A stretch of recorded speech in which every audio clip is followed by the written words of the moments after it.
Ladies and gentlemen, I bid you a warm and gracious welcome to the Law Lounge. Please make yourselves at home, settle into comfort. For this evening, we shall delve into a tale of abandonment and anachronism, the enigmatic saga of Vault 114. Our narrative unfolds during the pivotal main story quest of Fallout 4 Unlikely Valentine, wherein we embark on a mission at the behest of Ellie, the ever-diligent secretary to the illustrious detective Nick Valentine. Our objective? To unravel the whereabouts of Valentine himself.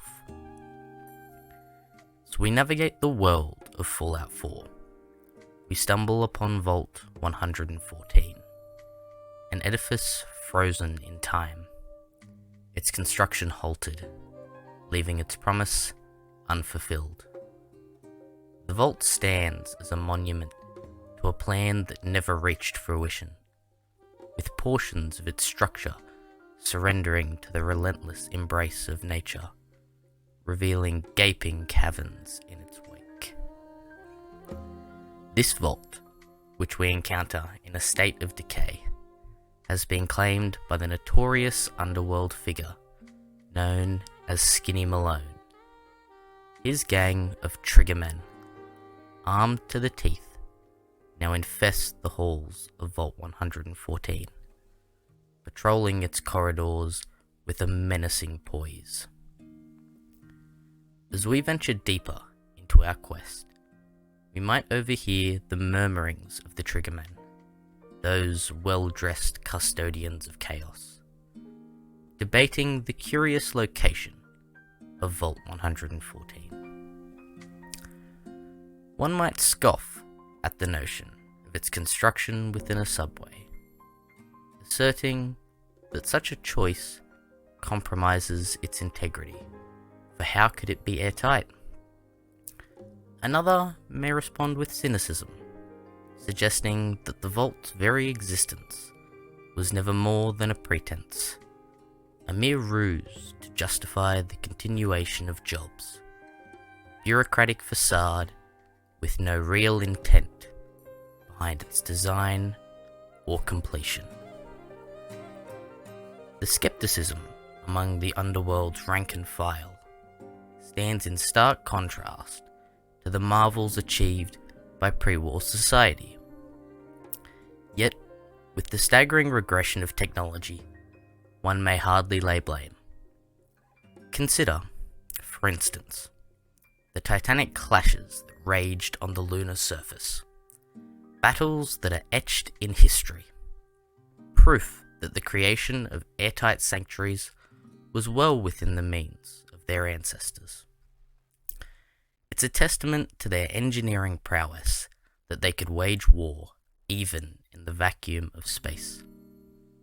For those of you unaware, in this case, I refer to the Sea of Tranquility conflict. But back to the topic at hand. Vault 114's entrance is nestled within Park Street Station, standing at the heart of Boston, chosen for its prime location to serve as a haven for the city's elite. This vault was advertised to be a bastion of luxury, a subterranean palace for the affluent to escape the calamities of war. Alas, the whims of fate were cruel, and the illusion of grandeur that was to shelter the high society of the old world remained an unfinished symphony, its notes hanging silent in the stale air of the subway station. Having acquainted ourselves with the intriguing foundation of Vault 114's existence and its ironic occupation, it is time that we immerse ourselves in its depths. Let us proceed, ladies and gentlemen, with a sense of wonder and a thirst for the stories etched within its incomplete walls. Shall we dive in? Let us commence our inquiries by exploring the genesis and intended function of Vault 114. This vault, nestled within the fabric of Boston's history, was conceived as a sanctuary for the city's affluent and influential citizens, a peculiar haven where the creme de la creme of society was to be shielded from the impending cataclysms. Yet, as is the hallmark of the vaults, beneath the surface of this promise lay a concealed experiment, a social crucible designed to test the mettle of the elite. These individuals, accustomed to a life draped in luxury and authority, were to be abruptly thrust into a starkly contrasting reality. Here, their status would be rendered obsolete, their wealth inconsequential. In the grand scheme of Vault-Tec's twisted symphony of trials, the experiment of Vault 114 was of a more subdued nature. It did not involve the harrowing exposure to radiation, the perils of genetic tampering, or the abyss of psychological torment that others endured. Nevertheless, the proposed experiment was not without its own brand of cruelty. It aimed to erode the very essence of the residents' former lives, stripping them from their societal pillars and privileges. The deprivation faced by these would-be inhabitants would permeate every facet of their new underground existence, sparing not even their appointed leader.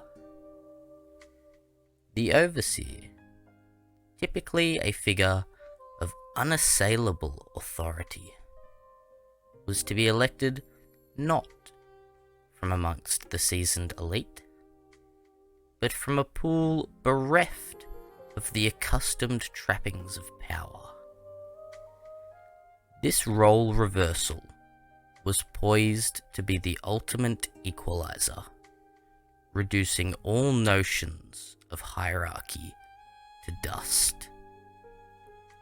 Thus, the very core of Vault 114's existence was an experiment in humility and egalitarianism, cloaked in the guise of protection.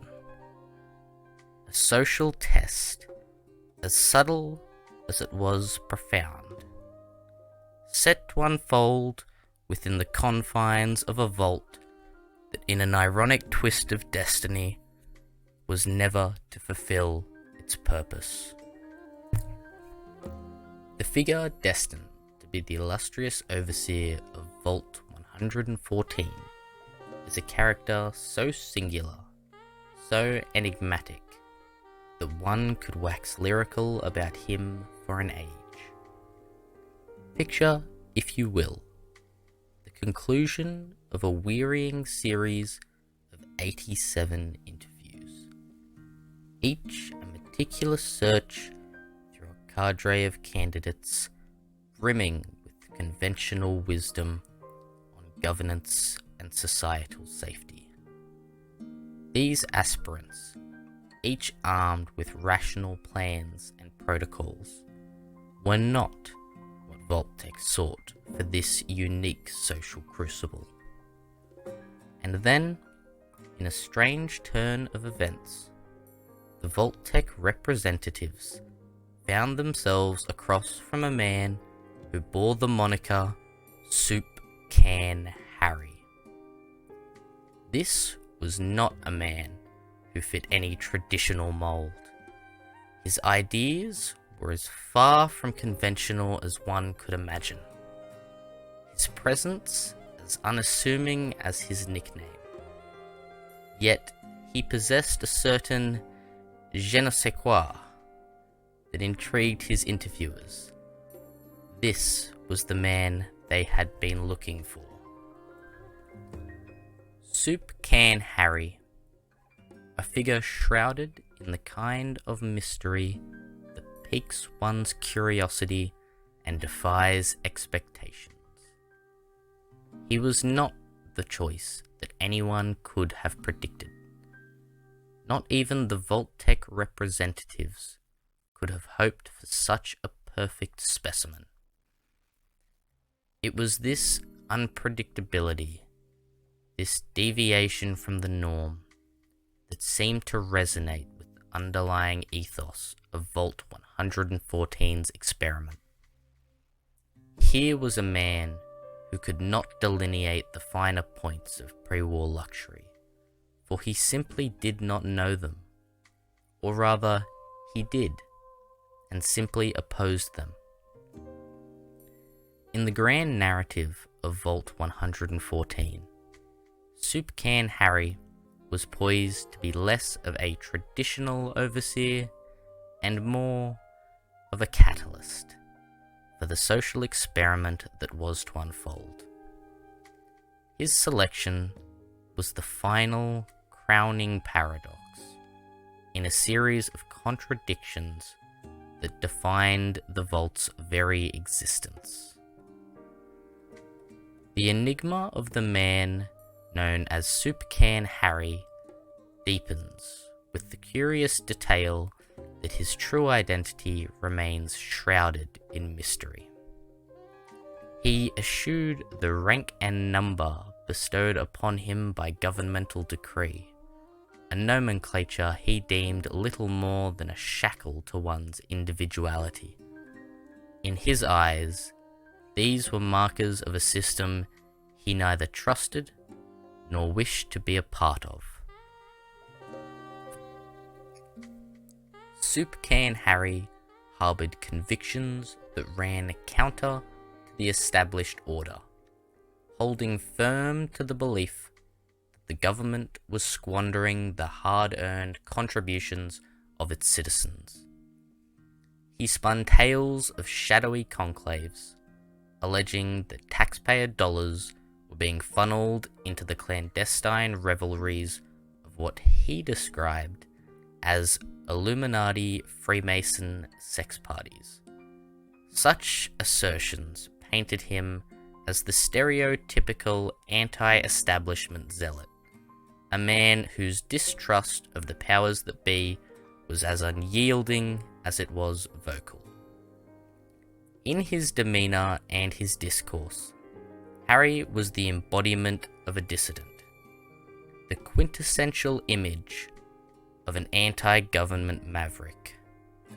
His perspectives, outlandish as they might have seemed to some, were delivered with a conviction that could not be easily dismissed.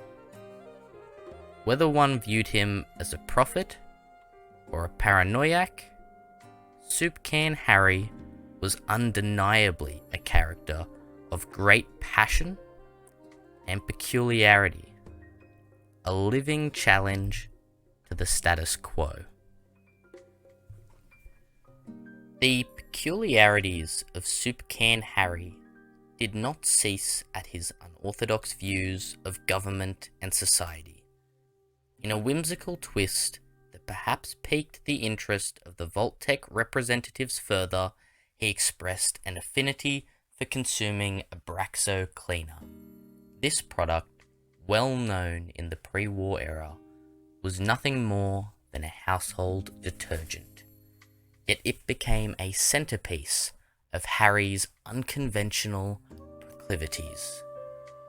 The irony of this story cannot be overstated when one considers the bizarre and hazardous fad known as the Tide Pod Challenge that emerged some 3 years after the release of Fallout 4, a trend where individuals would ingest laundry pods, much to the world's collective dismay.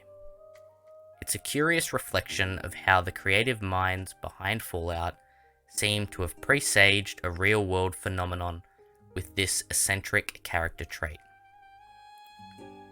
Harry's defiant stance against warning labels and societal norms is encapsulated in a quote that, while brimming with humour, also serves as a poignant commentary on human nature. "I seen the back of them Abraxo boxes. Not for consumption? Don't you tell me what to do. I'll eat what I want." This declaration, in its rebellious simplicity, may well echo a deeper sentiment pervasive throughout humanity. A relentless desire for autonomy, a refusal to be constrained by directives, and a yearning to assert one's free will, no matter how unorthodox the expression of that will may be.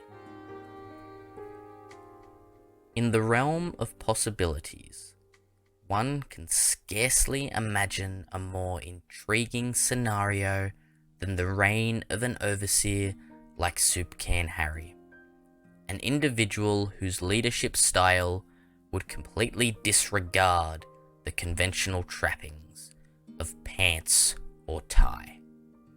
Such a nonconformist approach leads one to muse that under his unorthodox guidance, Vault 114 might have risen to unparalleled heights of success within the Fallout universe, perhaps even eclipsing the efficacy and productivity of Vault-Tec's own control vaults.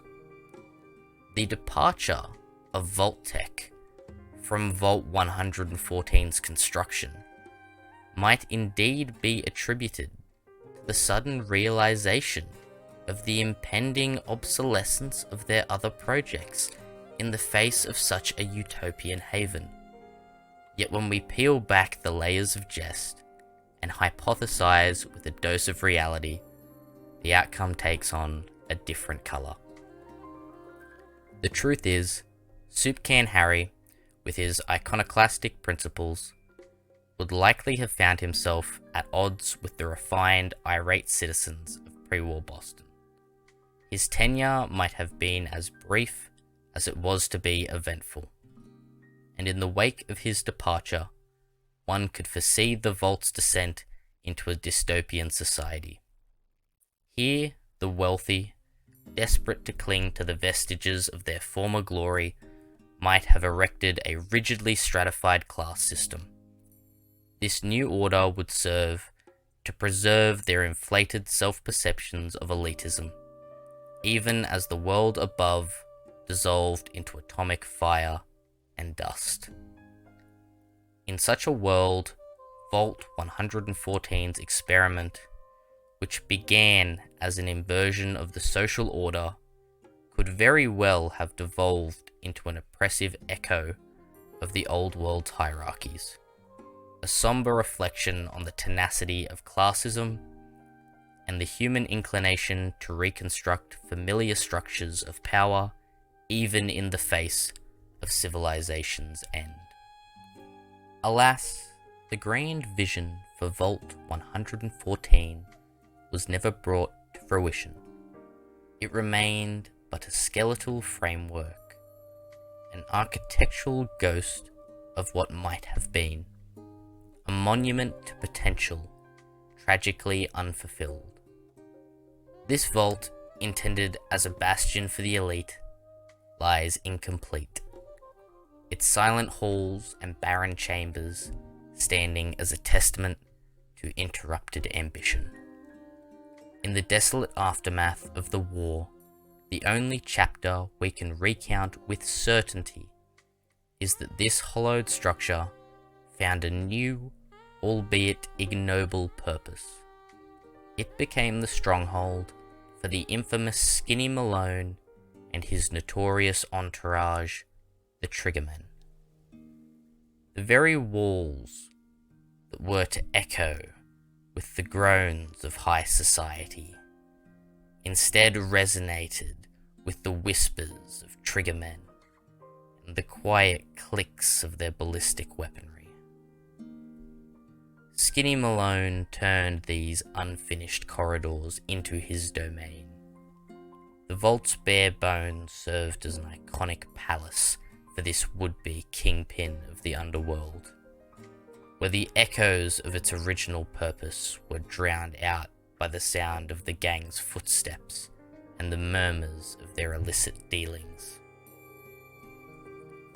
In the labyrinthine narrative of Vault 114, there lies an intricate web of past animosity and rivalry.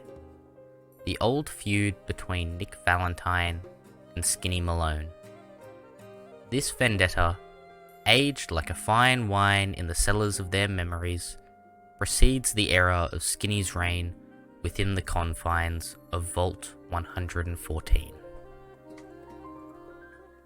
Skinny, a man whose demeanour is as hardened as the world around him, seems to find solace in the arms of Darla, the very woman whose disappearance set the wheels of this story in motion. As the quest titled Unlikely Valentine unfolds, we come to realise that Darla's absence was not a case of abduction, but rather a willful flight into the embrace of Skinny Malone.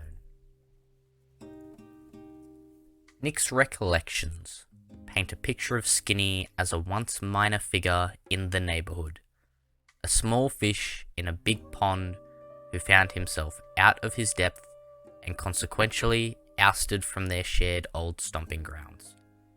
This backstory adds layers to their rivalry, suggesting a history steeped in the gritty politics of street power, a tale as old as time, yet as fresh as the wasteland's ever-present dangers. In their shared past, we see the shadows of who they once were, and in the present narrative, we are privy to the men that they have become, each shaped by the trials of a world remade by nuclear fire, each carrying the weight of histories both personal and profound. Given that Nick has established his investigative practice in the bustling heart of Diamond City, one might initially presume that Skinny once held sway over these same streets. However, the language Nick employs is telling. His choice of the word neighbourhood hints at a more nuanced past. Coupled with the frequent sightings of triggermen in Good Neighbour, it leads us to a compelling conjecture. It stands to reason that Skinny's former realm was not the fortified walls of Diamond City, but rather the more shadowed corners of Good Neighbour. This district, known for its lawlessness and libertine spirit, is precisely the kind of place where a man like Skinny could have cut his teeth in the world of crime. The rise of John Hancock, Good Neighbour's self-appointed guardian and mayor, was marked by a violent upheaval, a power struggle that purged the area of many unsavoury elements.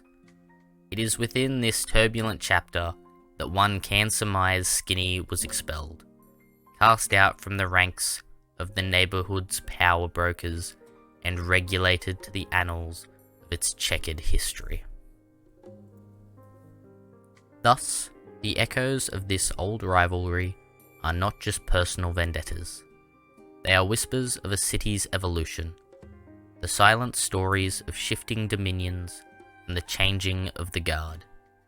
In this context, Nick's narrative becomes not just a tale of individual enmity, but a slice of the broader history of Good Neighbour and the volatile dynamics that shape its identity. Irrespective of the path you tread concerning Skinny Malone, shortly after the moment the lone wanderer strides into the hollowed expanse of Vault 114 and interacts with its current denizens, a silence falls upon its chambers. The vault, once abuzz with the footsteps of ne'er-do-wells, stands vacant, its walls echoing with the ghostly whispers of bygone chaos. It slumbers once more, its steel gates yawning open to the desolate world, an unclaimed bastion in the vastness of the wasteland.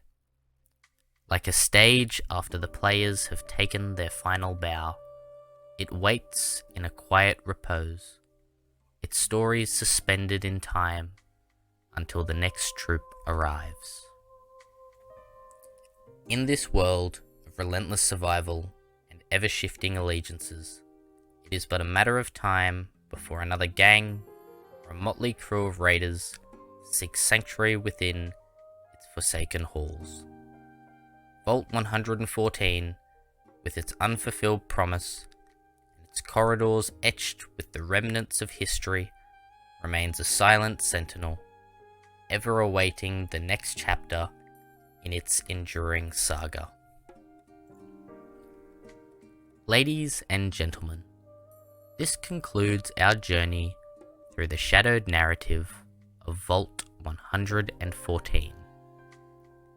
My apologies for the scarcity of lore. The archives are thin on tales from a vault that never saw its grand unveiling. Nevertheless, the notion of the social experiment it was to house remains a fascinating thread within the tapestry of the Fallout universe. A what-if that tantalizes the mind and stirs the imagination. I extend my heartfelt gratitude to you for lending your eyes and ears to this account, staying with me until the final word. Your curiosity and engagement breathe life into these stories, and for that, I am truly grateful. As we part ways for the evening, may your dreams be free of the haunting echoes of Vault-Tec's ambitions. Good night, and may the stars of the Commonwealth guide you to your next adventure.